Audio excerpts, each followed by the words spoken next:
జనసేన అధినేత AP deputy CM Pawan Kalyan రాజకీయ ప్రయాణంపై తెలంగాణ కాంగ్రెస్ ఎమ్మెల్సీ అద్దంకి దయాకర్ గారు సరికొత్త విమర్శలు చేశారు. పవన్ కళ్యాణ్ కొందరు రాజకీయం తెలియని అమాయకుడిలా అభివర్ణిస్తూ పాపం పవన్ ని బలి చేయకండి అంటూ కామెంట్స్ చేశారు. సనాతన ధర్మం పేరుతో బీజేపీ పవన్ కళ్యాణ్ ను తన స్వార్థం కోసం వాడుకుంటుందంటూ అద్దంకి దయాకర్ గారు చేసిన సంచలన వ్యాఖ్యల పూర్తి వివరాలు కూడా చూద్దాం. కనీసం మా ఇంట్లో ప్రెస్ మీట్కైనా అవకాశం ఇవ్వమని చెప్పి అడుగుతున్న పరిస్థితుల్లో ఆ ప్రెస్ మీట్కు అవకాశం ఇవ్వడము కుదరదు అని చెప్పడానికే ఈ పత్రికా సమావేశం ఏర్పాటు చేసింది. ఎందుకంటే భారత రాజ్యాంగం ప్రకారం పీస్ అండ్ హార్మనీని, శాంతిని,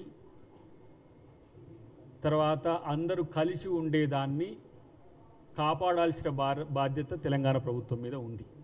ఎందుకంటే మీరు ఆంధ్రప్రదేశ్ ప్రభుత్వం యొక్క ఉప ముఖ్యమంత్రి గారు, మీరు అవకాశం అడిగితే ఇవ్వాల్సిన బాధ్యత ఈ ప్రభుత్వానికి ఉన్నా ప్రజల మధ్యన వైరుధ్యాలు, ప్రజల మధ్యన చిచ్చు, ప్రజల మధ్యన కుట్రకు ఒక అవకాశంగా వివిధ పార్టీలు వాడుకుంటున్న వైనాన్ని మీకు తెలియజేయడం కోసమే ఈ సమావేశం ఏర్పాటు చేసినాం.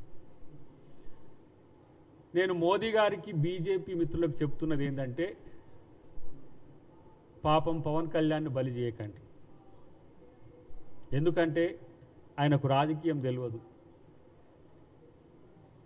ఎందుకు తెలియదు అని ఆ మాట అంటున్నంటే, తెలంగాణ కోసం పెద్ద ఎత్తున ఉద్యమం జరుగుతున్న క్రమంలో తెలంగాణ కోసం మద్దతు చెప్పకుండా తెలంగాణకు వ్యతిరేకంగా పనిచేయాల్సిన పరిస్థితి ఆయనకు వచ్చింది. దాని తర్వాత వారు సనాతన ధర్మం కోసం పోరాడాల్సిన పరిస్థితి వచ్చింది. సనాతన ధర్మం కాపాడాల్సిన పరిస్థితుల్లో కూడా అది బీజేపీకి అనుకూలంగా పోరాడాల్సిన పరిస్థితి వచ్చింది. ఎందుకంటే వారు చెగువేరా